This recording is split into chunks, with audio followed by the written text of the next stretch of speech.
Hello दोस्तों, welcome to my YouTube channel life I study Satya. आज हम लोग बात करेंगे मैथ के एक खूबसूरत टॉपिक कौन सा, लाभ एवं हानि पर। देखेंगे लाभ एवं हानि, इस पर प्रश्न कैसे बनते हैं, क्या होता है, इनके बारे में। देखिए, परिचय के रूप में हम लोग जाने तो क्या है, जो लाभ और हानि है वो प्रतिशत के अनुप्रयोग पर आधारित है। अर्थात अगर आपको प्रतिशत के बारे में जानकारी है तो इस चैप्टर को आसानी से आप पढ़ लेंगे, समझ लेंगे और जो भी प्रश्न होंगे उनको हल कर लेंगे। अब ये बाजार पर आधारित है। बाजार क्या होता है? जहाँ क्रय और विक्रय होता है, जहाँ लेन और देन होता है, जहाँ आयात और निर्यात होता है, वहाँ बाजार होता है। अब जब हम क्रय करते हैं तो वस्तुओं का क्रय करते हैं। जब हम किसी भी वस्तु का क्रय करते हैं तो इस वस्तु को क्रय करने के लिए जो भी हम कुछ मूल्य देते हैं वह मूल्य हमारा क्या कहलाता है? क्रय मूल्य।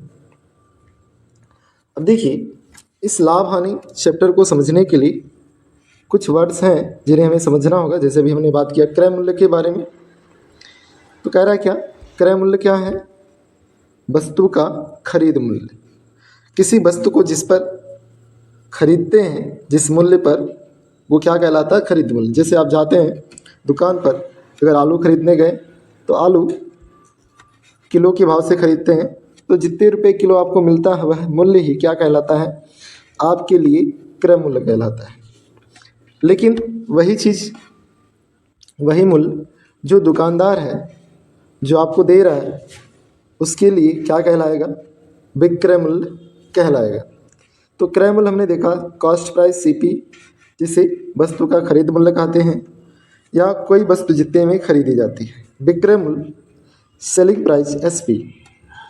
तो कोई भी व्यक्ति किसी भी वस्तु को जिस दाम पर बेचता है उस मूल्य को विक्रय मूल्य कहते हैं। तो कह रहा है वस्तु का बेचा गया मूल्य, वस्तु को जिस मूल्य पर बेचा जाता है वह मूल्य ही विक्रय मूल्य कहलाता है। अब देखिए, अगला वर्ड है हमारे पास क्या? लाभ। लाभ के बारे में समझते हैं। लाभ क्या होगा? वस्तु के क्रय मूल्य से अतिरिक्त जो प्राप्त धन होता है वो क्या कहलाता है? लाभ कहलाता है। वस्तु के क्रय मूल्य से अतिरिक्त जो धन है, अर्थात जब हम वस्तु को बेचते हैं तो क्रय मूल्य से अगर हम ज़्यादा मूल्य पर बेच रहे हैं, वस्तु को क्रय मूल्य से ज़्यादा मूल्य पर जब बेच रहे हैं तो जो मूल्य हमें प्राप्त होता है उसे विक्रय मूल्य कहते हैं। और जितना क्रय मूल्य से अधिक मूल्य हम ले रहे हैं वही हमारा क्या होता है? लाभ होता है। अर्थात लाभ के संदर्भ में विक्रय मूल्य अर्थात एसपी सीपी से क्या होता है? बड़ा होता है। एसपी अर्थात विक्रय मूल्य, सीपी अर्थात क्रय मूल्य। तो एसपी जो है सीपी से बड़ा होता है लाभ की स्थिति में। तो प्रॉफिट पी बराबर क्या हुआ? SP minus CP. अगला जो वर्ड है वो हानि की बात करें। हानि लॉस। वस्तु के क्रय मूल्य से जितना कम मूल्य पर जो वस्तु बेची जाती है वह मूल्य ही क्या कहलाता है? हानि के रूप में जाना जाता है। अर्थात इस स्थिति में जो विक्रय मूल्य है वो क्या होगा? सीपी से कम होगा, अर्थात सीपी एसपी से ज़्यादा होगा। तो ऐसे में जो हानि होगा एल सीपी माइनस एसपी के बराबर होता है। हमने यहाँ क्या समझा कि जो लाभ और हानि है वो एसपी और सीपी के अंतर ही हैं। ठीक है, क्रय मूल्य और विक्रय मूल्य के बीच का जो अंतर आ रहा है वही लाभ और हानि है। अगर विक्रय मूल्य ज़्यादा है क्रय मूल्य से तो जो अंतर है वो लाभ होगा। अगर विक्रय मूल्य क्रय मूल्य से कम है तो जो अंतर आ रहा है वो हानि होगा। अगला वर्ड है लागत मूल्य। लागत मूल्य क्या होता है? किसी वस्तु को बनाने में, ठीक है, बनाने में आने वाली कुल खर्च या लगने वाली कुल खर्च क्या कहलाता है? उसका लागत मूल्य कहलाता है। किसी वस्तु को बनाने में आने वाली या लगने वाली कुल खर्च उसका लागत मूल्य कहलाता है।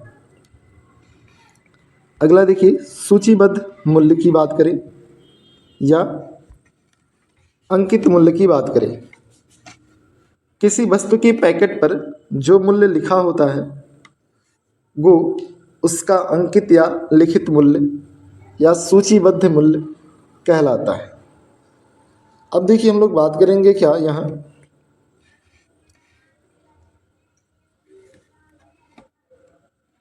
किसके बारे में, प्रतिशत लाभ के बारे में।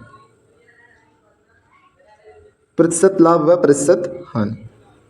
तो प्रतिशत लाभ बराबर लाभ गुणे 100 बटे क्रय मूल्य, प्रतिशत हानि बराबर हानि गुणे 100 बटे क्रय मूल्य।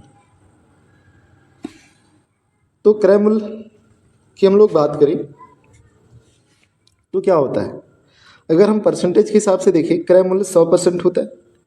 तो 100% से जो ज़्यादा हमें प्राप्त होगा वो लाभ विक्रय मूल्य,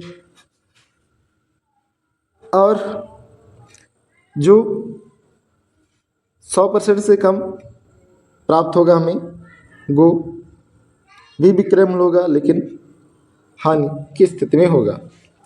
तो हानि की स्थिति में विक्रय मूल्य बराबर क्या, 100 माइनस हानि प्रतिशत, और लाभ की स्थिति में विक्रय मूल्य बराबर 100 प्लस लाभ प्रतिशत। तो लाभ की स्थिति में विक्रय मूल्य क्या होगा, 100% से ज़्यादा होगा, और हानि की स्थिति में विक्रय मूल्य क्या होगा, 100% से कम होगा। क्रय मूल्य हमेशा हमें ध्यान रखना है, क्रय मूल्य कितना होगा, 100% होता है। आगे चलते हम लोग बात करें। अब देखिए कुछ प्रश्न की हम लोग बात करते हैं।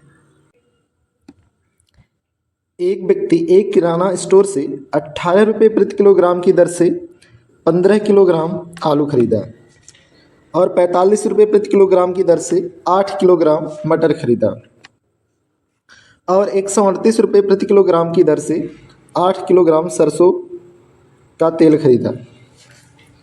उसने दुकानदार को 2000 रुपये दिए, तो दुकानदार उसे कितने रुपए वापस करेगा। तो देखिए क्या करेगा भाई, जितना सामान लिया है दिया है या व्यक्ति ने लिया है उतना रुपया वो पहले निकालेगा, फिर जितना बचेगा वो वापस करेगा। अब देखिए कितना रुपए का उसने सामान लिया पहले ये निकालते हैं। 18 रुपये प्रति किलोग्राम की दर से 15 किलो आलू खरीदा है, तो क्या होगा 18 गुणे 15, तो गुणा करेंगे 270 रुपये आएगा। फिर 45 रुपये प्रति किलोग्राम की दर से 8 किलोग्राम मटर खरीदा है, तो 45 गुणे 8 करेंगे तो क्या होगा 360 रुपये आएगा। और 138 रुपये प्रति किलोग्राम की दर से 8 किलोग्राम तेल खरीदेंगे तो उसका कुल मूल्य होगा 1104 रुपये। इस प्रकार हम देखें जो तीनों प्रकार के जो सामान है हमारे पास उनका जो टोटल मूल्य है वो क्या होगा, टोटल मूल्य 1734 रुपया हो जाएगा। कितना हो जाएगा, 1734 रुपया हो जाएगा। अब 1734 रुपये का दुकानदार ने सामान दिया है या व्यक्ति ने खरीदा है और 2000 रुपये व्यक्ति ने दुकानदार को दिया है, तो कितना रुपये वापस करेगा, 2000 माइनस 1734। इस प्रकार इसे हम जब सब घटाएंगे तो क्या होगा 266 रुपये आएगा, अर्थात दुकानदार ने व्यक्ति को 266 रुपये वापस किए। आइए अगले प्रश्न की हम लोग बात करें। आइए अगला प्रश्न हम लोग देखते हैं। अगला प्रश्न क्या है, एक व्यक्ति 15 रुपये का एक कलम खरीद कर 20% लाभ लेकर कलम को बेच देता है, तो कलम का विक्रय मूल्य क्या होगा। अब कलम का हमें विक्रय मूल्य निकालना है। क्रय मूल्य 15 रुपये दिया है, क्रय मूल्य जो 15 रुपये दिया है अगर हम परसेंटेज में बात करें तो ये क्या होगा 100% के बराबर होगा। अब 20% लाभ लेकर के वस्तु को बेचा जा रहा है, अर्थात कलम को बेचा जा रहा है, तो 20% लाभ लेने के पश्चात जो कलम है उसका विक्रय मूल्य क्या होगा? 100 + 20 अर्थात 120%। इस प्रकार हम लोग बात करें तो कलम का जो विक्रय मूल्य होगा वो कितना होगा? क्रय मूल्य का 120%। तो कलम का विक्रय मूल्य बात करें 15 का कितना? 120%। 15 का 120% क्या होगा? तो हमने देखा 15 गुणे 120% मतलब 120/100। तो क्या हुआ? 1 0 से 1 0 कैंसिल। 15 बराही हम कितना? 180। 180 बटा कितना? 10। तो 1 0 से 1 0 पुनः कैंसिल। तो कितना होगा? 18 रुपये। अर्थात 15 रुपये की जो कलम है 20% लाभ लेकर कितने में बेची जाएगी? 18 रुपये में बेची जा रही है। अगला प्रश्न देखिए क्या कह रहा है। एक लड़का 80 रुपये की एक किताब 15% की हानि पर बेच दिया। 15% की हानि पर बेच दिया तो किताब का विक्रय मूल्य क्या होगा? और हानि भी याद करना है, हानि की भी गणना कीजिए कह रहा है। अब देखिए पुनः हमने देखा क्या, जो किताब है वो कितने रुपए में खरीदी गई थी? 80 रुपये में खरीदी गई थी। अब जब 80 रुपये में खरीदी गई थी तो 80 रुपये ये क्या है? 100% के बराबर होगा। ये 80 रुपये क्या होगा? 100% के बराबर होगा। अब 15% की हानि लेकर बेची जा रही है तो 15% हानि के बाद जो वस्तु का विक्रय मूल्य होगा वो कितना होगा? 100 - 15, 100 - 15 बराबर कितना? 85%। अब देखिए इसका मतलब जो वस्तु का विक्रय मूल्य होगा वो क्या होगा? वस्तु का विक्रय मूल्य क्रय मूल्य का 85% होगा। क्रय मूल्य कितना है? 80। 80 का 85%। तो 80 गुणे 85/100 क्या हुआ? इसको हम कैंसिल करते हैं। 1 0 से 1 0 कैंसिल हो गया। फिर गुणा करते हैं तो 680 बटे कितना? 10। 10 से भाग देते हैं। 1 0 से 1 0 कैंसिल। कितना हो गया? 68 रुपये। तो इस प्रकार वस्तु का जो विक्रय मूल्य आया वो कितना आया? 68 रुपये। वस्तु मतलब यहाँ किताब है तो किताब का जो विक्रय मूल्य आया वो 68 रुपये। 80 रुपये की किताब 15% की हानि पर कितने में बेची गई? 68 रुपये में। तो हानि कितना होगा? अब हानि निकाल लेते हैं। ये विक्रय मूल्य आया तो हानि बराबर क्या होगा? क्रय मूल्य का 15% या 80 में से 68 हम घटा दें तो भी आएगा। तो 80 में से 68 गया तो कितना आएगा? 12। या 80 का 15% हम सॉल्व करें तो क्या देखेंगे? 80 गुणे 15/100, 15/120। तो 1 0 से 1 0 यहाँ कैंसिल हो गया। तो 120/10 क्या हुआ? 0 से 0 कैंसिल तो 12 रुपये। तो इस प्रकार हम इन प्रश्नों को हल कर सकते हैं। Thank you, all the best.